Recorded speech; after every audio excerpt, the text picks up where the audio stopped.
Hi there, Bob Beechell here again, this time with a few thoughts on my new iPhone 15 Pro Max, which I've had for just over a month now.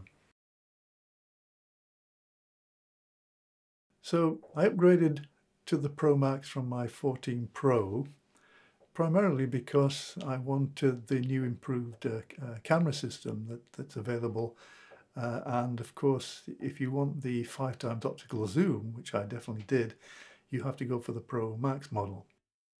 Now, in fact, this is the first time I've gone for the Pro Max. In the past, I've always gone for the Pro model because I did think that the Max version would be perhaps just a little bit too big. But I have to say, I was wrong. I really do like this, the Max. I like the bigger screen. It's better for looking at web pages and for viewing photos and videos and TV shows and so on and movies.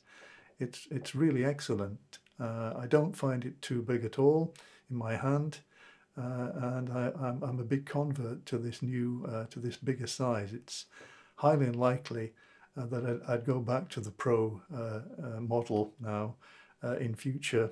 I'll stick with the Pro Max, particularly if, with the 15, the Max does continue to have a slightly better camera system as well. So I think there were four changes to the iPhone which prompted me to upgrade. The first was, as I just indicated, the camera system.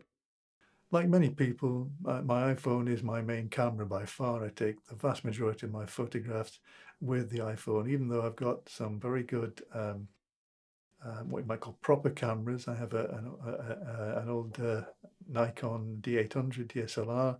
I have a new Sony mirrorless camera, and I do use those. But for most of the time, I'm using my iPhone because it's the one that's with me. So I've always wanted to have the best camera system available, and with the 15, you do need to get the Pro Max to do that, in particular if you want the 5x optical zoom, which I really did. One of the limiting features of the iPhone camera, which has sometimes been an annoyance, has been its fairly limited optical zoom.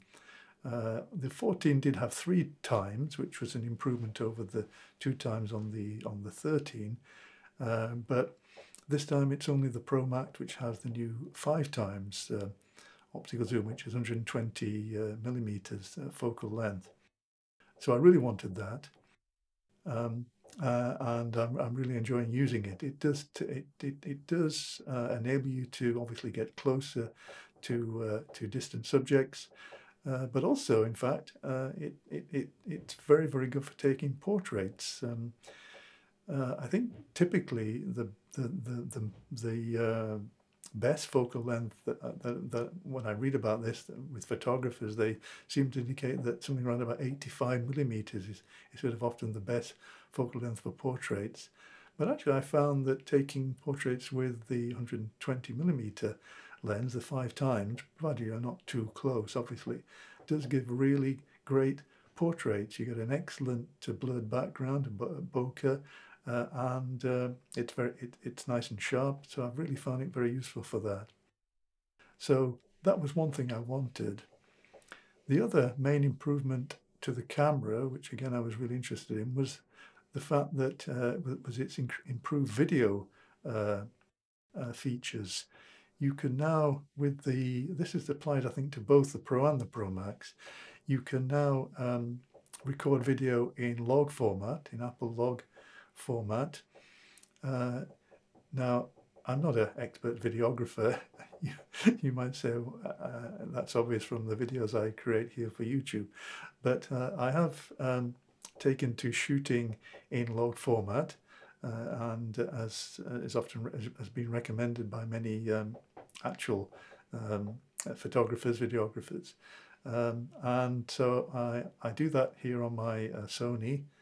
And I'm keen to do that also on the iPhone, and also because of the addition finally of a fast USB-C port, You can also record video externally to an SSD drive at, I think it's up to 60 frames per second in 4K.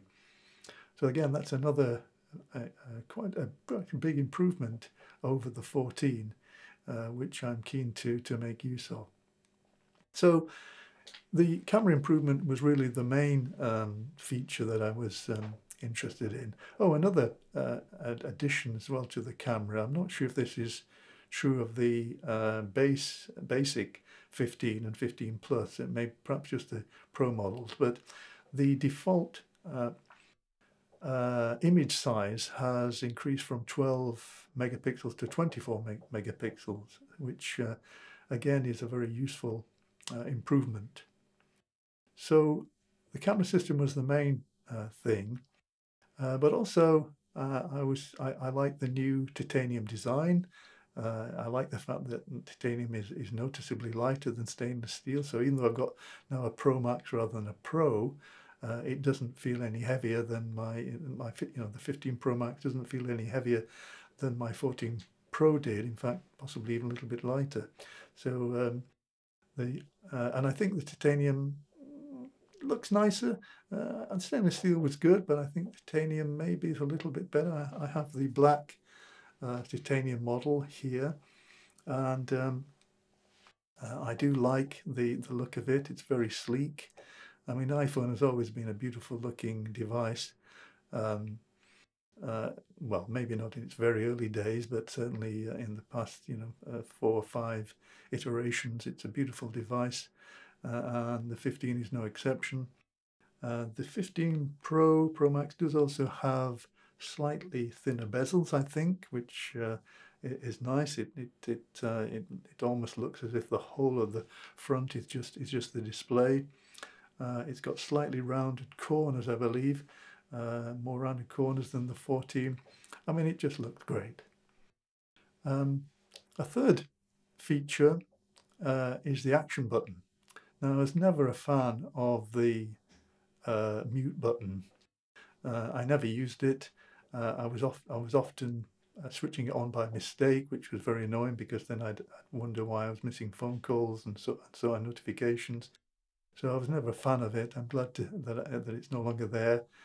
Of course, the action button can still be set as the mute button if you want, but it does have lots of other possibilities. The one I'm using, which I think is the best one, is as a shortcut button.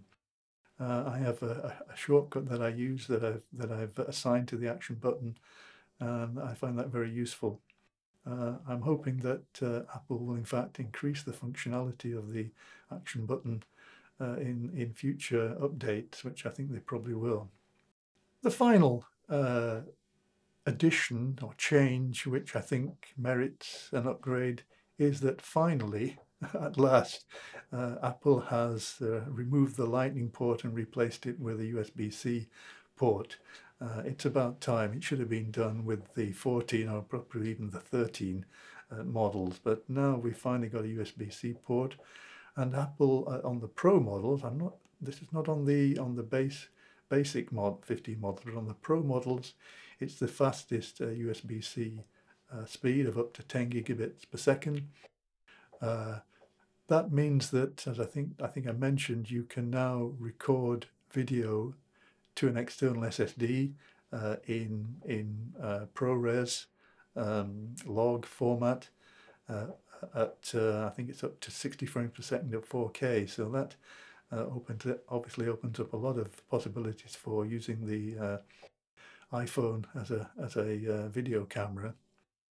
In fact, of course, Apple recorded their latest video, the one introducing the new MacBook Pros, the M3 MacBook Pros, on an iPhone 15 Pro Max, of course, and use that ability to record to an external drive. So having that USB-C port obviously opens that possibility. And in fact, of course, you can also just use external much fast external storage using the USB-C port. You can also charge faster using that. I mean, it's something that should have been on iPhones a while ago, certainly with the 14, even the 13. It's taken Apple too long to make that change, but finally they have, and thankfully they've put it on the Pro models. They put the fastest port on, which is going to be a really useful feature. I mean, even the fact that you no longer have, you can use a single cable to charge it. I can use a single cable to charge up my iPhone, my MacBook, and now my iPhone is almost worth the upgrade in itself. So those are the sort of four basic changes and improvements which prompted me to upgrade to the 15. And say I went for the Pro Max because of the 5x optical zoom, but have found that I in fact really prefer the bigger size, so that was a bonus. So if you've got if you're thinking of upgrading, if you've got certainly if you're on the 13, I think up to the 15 is well worth it. If you're on the 14 Pro, 14 Pro Max, well, the improvements are obviously not quite as great as they are over the 13, but nonetheless, I think those things that I mentioned, the action button, particularly the camera system, the USB-C port, mean that even upgrading from a 14 Pro or Pro Max is well worth it.